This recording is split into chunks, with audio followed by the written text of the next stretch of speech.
नमस्कार, news one India देख रहे हैं आप। मैं हूं आपके साथ पूजा अग्रवाल। वक्फ संशोधन कानून लागू होने के बाद से मुस्लिम बाहुल्य कई जिलों में हिंसा थमने का नाम नहीं ले रही है। कानून का विरोध किया जा रहा है और विरोध कर रहे मुस्लिम प्रदर्शनकारी लगातार हिंसा पर उतारू हैं, जिसमें अब तक 3 लोगों की मौत के साथ ही लाखों करोड़ों की संपत्ति भी स्वाहा हो चुकी है। और इसी बीच उत्तर प्रदेश के मुख्यमंत्री योगी आदित्यनाथ ने विपक्ष पर जमकर निशाना साधा। योगी आदित्यनाथ लखनऊ में डॉक्टर भीमराव अंबेडकर की जयंती से एक दिन पहले आयोजित सम्मान समारोह में संबोधित करने पहुंचे और इस दौरान सीएम योगी ने कहा कि वक्फ के नाम पर लाखों करोड़ों की जमीन पर कब्जा किया गया है। समाजवादी पार्टी के लोग जिन्ना और औरंगजेब का महिमा मंडल कर रहे हैं। विपक्ष दुष्प्रभाव में माहिर है, कांग्रेस महापुरुषों का अपमान करती है। वहीं मुख्यमंत्री योगी आदित्यनाथ वक्फ संशोधन बिल के विरोध करने पर विपक्ष को आड़े हाथ लेते नजर आए। योगी ने कहा कि वक्फ के नाम पर लोगों को डराया जा रहा है। पश्चिम बंगाल में हिंदुओं की हत्या कराई जा रही है, लोगों को घरों से खींचकर मारा जा रहा है, वक्फ की आड़ में हिंसा फैलाई जा रही है, लोगों को डराया और धमकाया जा रहा है। और इस दौरान सीएम ममता बनर्जी पर निशाना साधते हुए योगी ने पूछा कि आखिर बंगाल हिंसा से किसको लाभ है। सीएम ने आगे कहा कि जब तक हम सही तथ्य जनता जनार्दन के सामने नहीं रखेंगे, तब तक जनता को गुमराह करके ऐसे लोग अपना राजनीतिक उल्लू सीधा करते रहेंगे और वो लोग इसी तरह से गुमराह करके देश में अव्यवस्था पैदा करके दलितों वंचितों का शोषण करते रहेंगे। वो दलितों गरीबों और वंचितों को उनके अधिकारों से वंचित कर रहे हैं।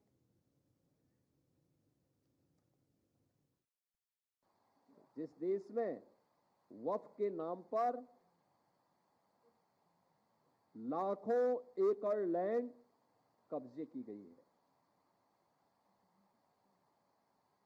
और उनके पास कोई कागज नहीं, कोई राजस्व रिकॉर्ड नहीं, और राजस्व रिकॉर्ड नहीं तो सभी को वापस लेने की कार्रवाई जब इस संशोधन विधेयक संसद में पारित हुआ है और अब इस पर कार्रवाई हो रही है तो इसके लिए हिंसा भड़काई जा रही है। हिंसा में आपने देखा होगा कब पश्चिमी बंगाल में मुर्शिदाबाद 3 हिंदुओं की निर्मम हत्या हुई, उनके घरों से खींच करके उनकी हत्या हुई। और ये सब कौन है? ये सभी वही दलित हैं, वही वंचित हैं, वही गरीब हिंदू हैं जिसको इस जमीन का सर्वाधिक लाभ मिलने वाला है, सर्वाधिक लाभ मिलने वाला है।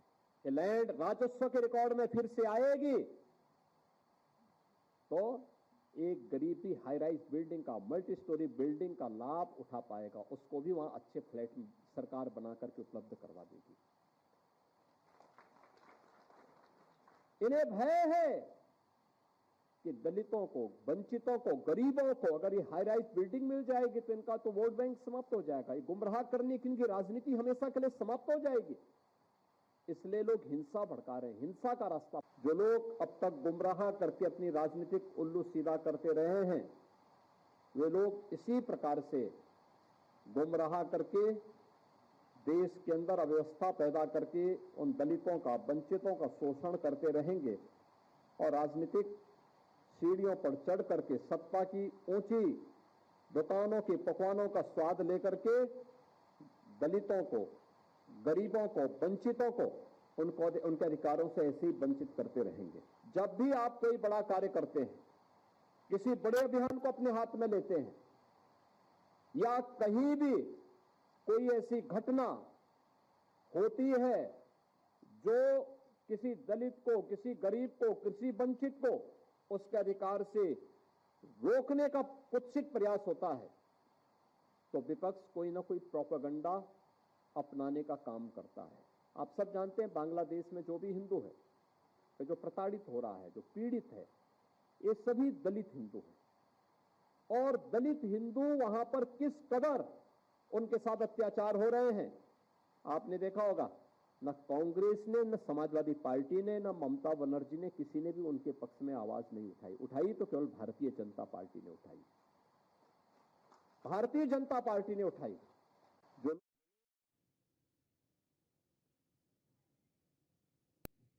चलिए, इसी पर चर्चा के लिए हमारे साथ हमारे गेस्ट का पैनल जुड़ गया है। एक बार उनका तारुफ करा देती हूँ आपसे। रत्नेश मिश्रा प्रवक्ता हैं बीजेपी के, पूजा मिश्रा प्रवक्ता समाजवादी पार्टी के, और साथ ही नितिन श्रीवास्तव पॉलिटिकल एक्सपर्ट हैं। आप तीनों का सबसे पहले तो न्यूज़ वन इंडिया पे स्वागत है।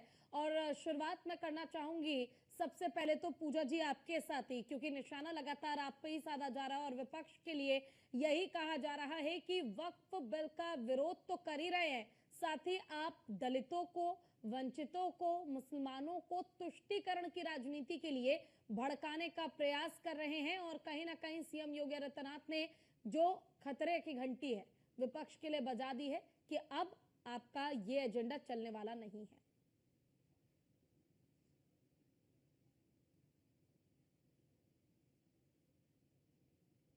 बात हो रही है, माननीय मुख्यमंत्री जी खुद जिम्मेदार है। उत्तर प्रदेश में होने वाले जो रिलीजियस दंगे हो रहे हैं उसके लिए माननीय मुख्यमंत्री जी जिम्मेदार है। माननीय मुख्यमंत्री जी के बयान ऐसे उठ करके आते हैं किसी एक समुदाय के अगेंस्ट में, किसी एक धर्म के अगेंस्ट में, और उसको बिल्कुल डंके की चोट पे कहते हैं। और अब कह रहे हैं कि तुष्टीकरण की राजनीति। समाजवादी पार्टी सर्व समाज की बात करती आई हुई है और आगे भी सर्व समाज की बात करेगी। और जो हमें लगेगा कि जो है संविधान संगत नहीं है, जो हमें सही नहीं लगेगा, एक स्वस्थ लोकतंत्र के लिए जरूरी है विरोध करना, तो हम विरोध भी करेंगे। संवैधानिक अधिकार है हमारा। ये कब से हो गया कि आप संवैधानिक अधिकार के तहत अगर विरोध कर रहे हैं तो वो जो है तुष्टीकरण हो जा रहा है। इनके यहाँ पे तुष्टीकरण नहीं होता है। जब जो है संगीत सोम कहते हैं कि हम जो है कोर्ट कचहरी नहीं मानते, वहां पे संविधान का अपमान नहीं होता है। कहते हैं कि हम विध्वंस मचाएंगे, वहां संविधान का अपमान नहीं। इनके मंत्री कहते हैं कि तलवार त्रिशूल लेकर के चलो, वहां संविधान का अपमान नहीं होता है। इनके सांसद कहते हैं जिसको अररिया में रहना होगा उसको हिंदू बनना होगा, वहां पे संविधान का अपमान नहीं होता है। संविधान का अपमान वहां हो जाता है जहाँ पे जो है हम कहते हैं कि नहीं, ये जो है आर्टिकल 25-26 का उल्लंघन है, हमें कोई जो है बिल नहीं सही लगती है, हम उसका सदन में विरोध करते हैं, हम उसका सड़क पर विरोध करते हैं, शांतिपूर्वक विरोध करते हैं, वो वहां पे संविधान का हनन होने लग जाता है। और यहाँ पे नहीं हो रहा है। ये बहुत दोगले पंथी वाली बात हो जाती है। माननीय मुख्यमंत्री जी को अपने गिरेबान में झांक करके देखना चाहिए और लोअर ऑर्डर उनके हाथ में है, उसको मेंटेन करना चाहिए, ना कि जो है भड़काऊ बयान देने चाहिए और दंगे करवाने चाहिए। अच्छा, रत्नेश जी हमारे साथ जुड़े हैं, प्रवक्ता हैं बीजेपी के। रत्नेश जी, आखिरकार बड़ी मुश्किल से लड़ झगड़ कर जैसे तैसे अब वक्फ संशोधित बिल को पास तो करा लिया गया, लेकिन पास कराने के बावजूद जिस तरीके से हम देख रहे हैं इस पर राजनीति अभी भी नहीं रुक रही है। और अब तो पूजा जी ने भी सीधा आरोप लगा दिया है कि तुष्टीकरण की राजनीति करने का जो आरोप आप लगाते हैं, आप तो खुद राजनीति कर रहे हैं हिंदुओं के नाम पर, सनातन धर्म के नाम पर, यहाँ तक कि गुंडागर्दी करने का भी राज जो है अब सरेआम लोगों को यह अधिकार मिल गया है। पूजा जी, आपको और साथी पैनलिस्टों को और देश की जनता को मेरी तरफ से जय श्री राम, हर हर महादेव, जय मां भवानी।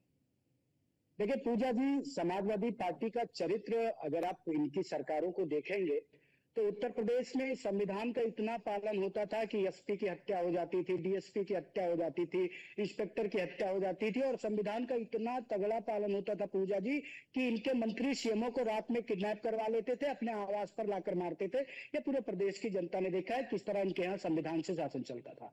दूसरी बात जो इन्होंने कहा कि तुष्टीकरण की बात, एक चीज बताइए, वक्फ बिल आने के बाद करिए संविधान का शासन है, आप सुप्रीम कोर्ट जाइए, आप हाई कोर्ट जाइए, कोर्ट उसको डिसाइड करेगा कि वो कॉन्स्टिट्यूशनल है या अनकॉन्स्टिट्यूशनल है। और सबसे बड़ी बात, टीएमसी के जो मुर्शिदाबाद जिले से सांसद आते हैं यूसुफ पठान साहब, उनकी मैं इंस्टाग्राम पे उनकी प्रोफाइल देख रहा था, जब पूरा मुर्शिदाबाद जल रहा है पूजा जी, तो उन्होंने चाय की चुस्की लेते हुए फोटो डाला है। अब सोचिए, 3 हिंदुओं की निर्मम हत्या हो गई मुर्शिदाबाद में और वहां का जो टीएमसी का सांसद है वो चाय पी रहा है। अखिलेश यादव ने एक बार भी पूछा कि आपके क्षेत्र में हिंदू की हत्या हुई, किसकी जिम्मेदारी बनती है? क्या अखिलेश यादव ने एक बार भी ममता बनर्जी से पूछा कि आपके प्रदेश में हिंदू क्यों मारा गया? क्या अखिलेश यादव ने एक बार भी, क्या राहुल गांधी ने एक बार भी यूसुफ पठान और ममता बनर्जी से पूछा कि आपके राज्य में हिंदू क्यों मारा गया? Hindu life matter. मैं आज बात ऐसी है कि हिंदुओं का जीवन भी महत्वपूर्ण है और हिंदुओं का जीवन भी मैटर करता है। उत्तर प्रदेश में पूज्य महंत योगी आदित्यनाथ हम हिंदुओं को कमल भी है, वो लोग पता है किधर निकल गए, निकल गए। डिबेट में बैठी हैं पूजा जी, आप डिबेट में बैठी हैं, डिबेट में बैठी हैं, थोड़ा सा डेकोरम मेंटेन करिए। तो उत्तर प्रदेश में पूज्यमान योगी आदित्यनाथ जी महाराज का एकदम साफ एजेंडा है, यहाँ पर किसी को भी कानून तोड़ने की, लॉ एंड ऑर्डर तोड़ने की, दंगा फसाद करने की अनुमति नहीं दी जाएगी।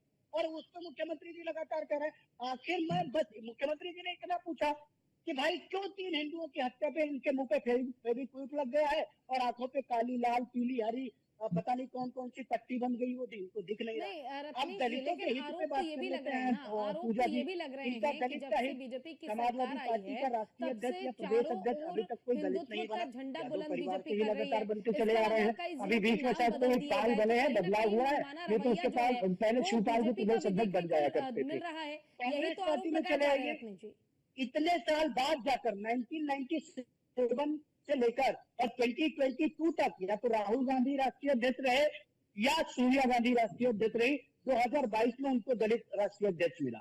एक चीज और, रेलवे बोर्ड में 1951 से लेकर 2024 तक किसी भी दलित को इन्होंने चेयरपर्सन नहीं बनाया। पहली बार भारतीय जनता पार्टी ने बनाया। किसी भी दलित को इन्होंने राष्ट्रपति नहीं बनाया, किसी भी आदिवासी को राष्ट्रपति नहीं बनाया। भारतीय जनता पार्टी ने पहली बार बनाया। तो जब तक आप पॉलिटिकल रिप्रेजेंटेशन नहीं देते हैं, पॉलिटिकली स्ट्रॉन्ग नहीं बनाते, तब तक आप चिल्लाते रहिए, कहते रहिए। मैं कह रहा हूँ कि अखिलेश यादव कह रहे हैं कि समाजवादी पार्टी की सरकार बनेगी तो मुख्यमंत्री बनेगा। एक बार भी बोल के दिखाए वो। राहुल गांधी कह दें कि अगर कांग्रेस पार्टी की सरकार बनेगी तो राहुल गांधी प्रधानमंत्री नहीं बनेंगे, कोई दलित प्रधानमंत्री बनेगा। आऊंगी आपके पास, आऊंगी दोबारा आपके पास। नितिन श्रीवास्तव जी, क्या आपको मेरी आवाज मिल रही है? जी, आपकी आवाज आ रही है? जी, सवाल मेरा यही था कि वक्फ बिल में जो संशोधन लेकर आई है सरकार, क्या वाकई ये मुसलमानों को उनका अधिकार दिलाने के लिए लाया गया है या फिर राजनेताओं ने सिर्फ अपना राजनीतिक सिक्का चमकाने के लिए ये एक किस्सा खेला है?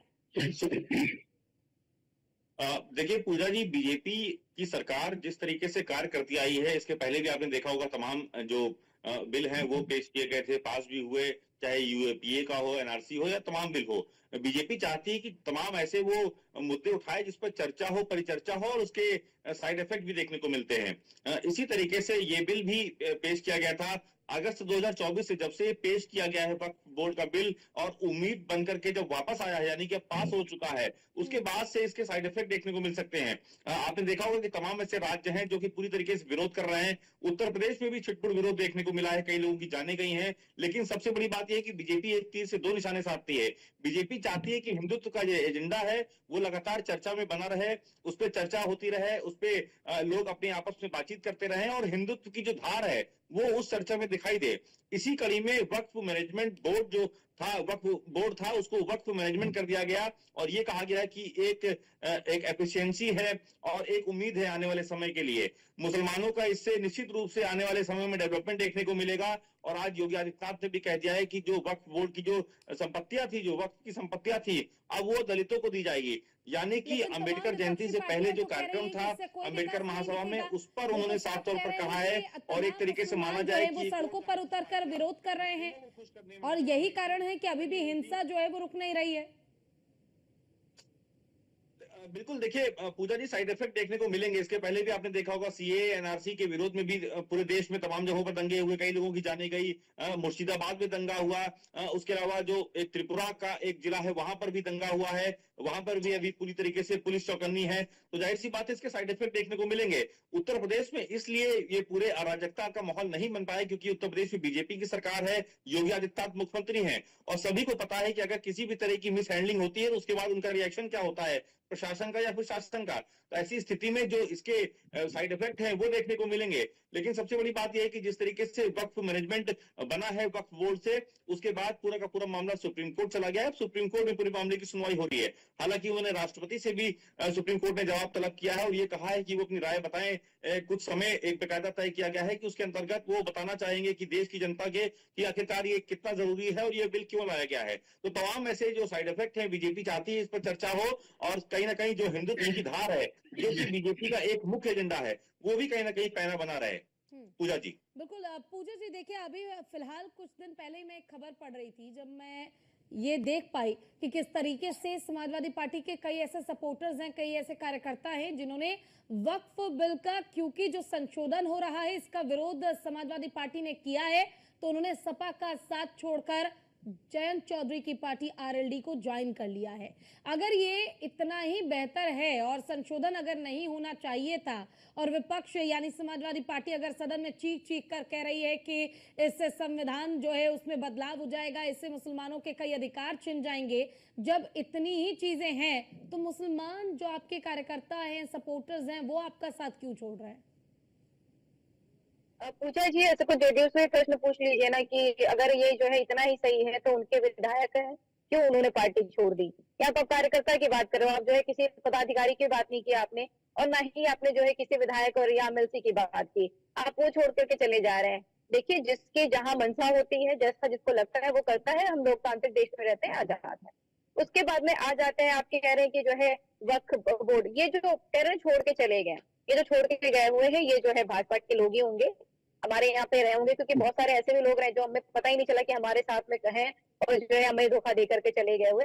और जो जनता प्रोटेस्ट कर रही है, जो उत्तर प्रदेश में प्रोटेस्ट चल रहा है, जो देश में प्रोटेस्ट चल रहा है, तो क्या वो वक्फ बोर्ड इतना ही? हालांकि अगर आप कहते कि सदन से कोई चीज पास हो गई, वो कही हुई, तो इलेक्टोरल बॉन्ड भी जो पास हुआ था जिसको सुप्रीम कोर्ट ने असंवैधानिक कहा था। उसके अलावा पूजा जी, क्या सारा प्रोग्रेस सिर्फ इसी चीज पे रुका था? दलितों का प्रोग्रेस रुका हुआ था, मुसलमानों का प्रोग्रेस रुका हुआ था, हिंदुओं का प्रोग्रेस रुका हुआ था। ये जो विकास जो सारा रुका हुआ था, जिस विकास की बात 2014 में की गई हुई थी, वो विकास सिर्फ और सिर्फ क्या वक्फ बोर्ड की वजह से रुका हुआ था? मतलब इकलौता वक्फ बोर्ड था जिसने पूरे देश का विकास रोक करके रखा हुआ था। अब माननीय मुख्यमंत्री उत्तर प्रदेश के जो है वक्फ बोर्ड से कहेंगे कि अब हम दलितों का भी उत्थान कर देंगे, अब हम मुस्लिमों का भी उत्थान कर देंगे। अभी मुझसे पहले भाजपा के प्रवक्ता कह रहे थे कि आप रिप्रेजेंटेशन नहीं देते, तो फिर आप उत्थान कहाँ से करेंगे? भाई, मुस्लिम को तो आपने खुद चीख चीख कर कह रही है वक्फ बोर्ड की संपत्ति की वाकई धांधलेबाजी जो अब तक हो रही थी, इसे रोकना बहुत जरूरी है। आप ऐसे किसी के जमीन पर कब्जा नहीं कर सकते, ऐसे ही किसी की जमीन को आप अपना या वक्फ बोर्ड की संपत्ति नहीं बता सकते हैं। तो उन आंकड़ों पर क्या कहेंगे आप? क्या वो आंकड़े भी झूठे हैं? जो है वो वक्फ बोर्ड की जमीन नहीं होती। ये जो झूठ भाजपा ने निकाली हुई है ना, ये आप चले जाकर के आप जो है क्रॉस चेक कर लीजिएगा। जब तक करता है तब तक जो है का हवाला देते हुए जो है संबल के डीएम ने जो डॉक्यूमेंट वेरीफाई का बोला नहीं, ये वक्फ बोर्ड की जमीन नहीं है। ये कुछ जो है मौलानों को छोड़ रखा है भाजपा ने। नहीं पूजा जी, मुझे लगता है फिर आपने शायद डिटेलिंग पढ़ी नहीं है। ये रियलिटी है। वक्फ अगर किसी संपत्ति पर दावा कर दे कि ये वक्फ की प्रॉपर्टी है, तो ऐसे में मालिक को प्रूव करना पड़ जाएगा कि हमारी प्रॉपर्टी है। वक्फ तो चुपचाप बैठा रहेगा। उन्होंने तो प्रूव कर दिया कि हमारी है। बाद में डीएम में करता है। पूजा जी, गलत मत बताइए, मैंने पूरा नहीं, बिल्कुल सही बता रही हूँ मैं। नहीं पूजा जी, इतना भी वोट बैंक के लिए मुझे नहीं लगता कि इतनी भी घिनौनी राजनीति करनी चाहिए कि आम पब्लिक अगर त्रस्त है, उन्हें परेशान किया जा रहा है, उन्हें सताया जा रहा है। खुद कितने मुसलमान हैं जिन्होंने याचिकाएं डाली हैं? 6 याचिकाएं अभी भी ऐसी जिन पर सुनवाई नहीं हो पाई है। पूजा जी मैं जवाब दे दूं। जी बोलिए रत्नेश जी। 2025 में मार्च में आया उसका फैसला हाईकोर्ट का। पूजा जी, जाकर एक बार आंकड़े देखिए, एक बार समझिए कि किस तरीके से वक्फ बोर्ड के जरिए जमीनों का, प्रॉपर्टी का गोरख धंधा चला रही थी अभी तक वक्फ बोर्ड। एक बार जाकर पहले देखिए आप। खुद 6 मुसलमान हैं जिन्होंने याचिकाएं दायर की है। इससे ज्यादा न जाने कितने ही लोग हैं जिनकी प्रॉपर्टी को ले लिया गया है। 83 क्लॉज 9 वक्फ बोर्ड का जो एक्ट है, 83 क्लॉज 9 उसमें है आप अपने अधिकारों के तहत जा सकते हैं हाई कोर्ट में, और हाई कोर्ट ने तो यही तो समस्या थी ना पूजा जी। इसी समस्या का तो समाधान किया गया ना कि जो मालिक है, जिनकी प्रॉपर्टी है, मान लीजिए आपकी कोई प्रॉपर्टी है, उस पर वक्फ ने कब्जा कर लिया, तो अगर आप ये कहती हैं कि ये प्रॉपर्टी मेरी है, तो आपको प्रूव करना पड़ेगा। वक्फ प्रूव नहीं करेगा, उसने तो कब्जा कर लिया। अब इसमें संशोधन किया गया तो क्या गलत है? बोलिए रत्नेश जी। पूजा जी, देखिए, समाजवादी पार्टी की प्रवक्ता बहन ने गलती से नया वाला कानून पढ़ लिया होगा, इसलिए मुझे भी यही लगता है। झूठ मत बोलिए, झूठ मत बोलिए, झूठ नहीं बोला। मैं आपके बीच में नहीं बोला, क्योंकि मैं झूठ मैं आपके बीच में नहीं बोला, मैं आपके बीच में क्या है भाई? पूजा जी क्या है? पूजा जी एक बार बोलने दीजिए, उनकी बात नहीं होने दीजिए, फिर आपको भी मौका दूंगी। हाईकोर्ट ने नहीं दिया। 2016 में जो है के इमाम 23 में या समाजवादी पार्टी के प्रवक्ता हैं। हाईकोर्ट, मुंबई हाईकोर्ट पूजा जी आपको मौका मिलेगा बोलने का, आपने बोल लिया जो आपको बोलना था। एक बार अखिलेश जी को जवाब तो देने दीजिए। अगर सवाल आप अगर कोई सवाल पूछ रही है तो कम से कम जवाब तो ले लीजिए। पता है मुझे, अगर आप झूठ बोलेंगे तो जाएगा। चलिए सुन तो लीजिए, वो झूठ बोलेंगे या सच बोलेंगे? सदन में मुख्यमंत्री प्रधानमंत्री झूठ बोलेंगे, झूठ बोलने का मौका नहीं मिलेगा। झूठ से बोलेंगे आप झूठ मत बोलिए।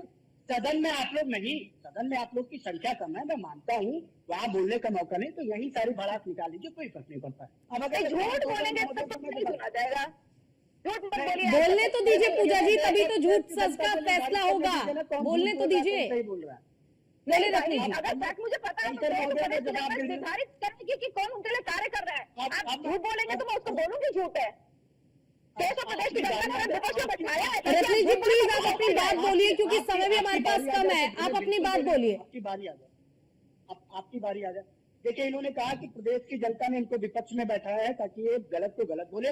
मैं प्रभु श्री राम से हाथ जोड़ के प्रार्थना करता हूं कि प्रदेश की जनता आपको अगले 50, 60, 70, 80, 100 सालों तक विपक्ष में ऐसे बैठाए रखे और आप इसी प्रकार बोलती रहे और प्रभु श्री राम आपके ऊपर ऐसे ही कृपादृष्टि बनाए।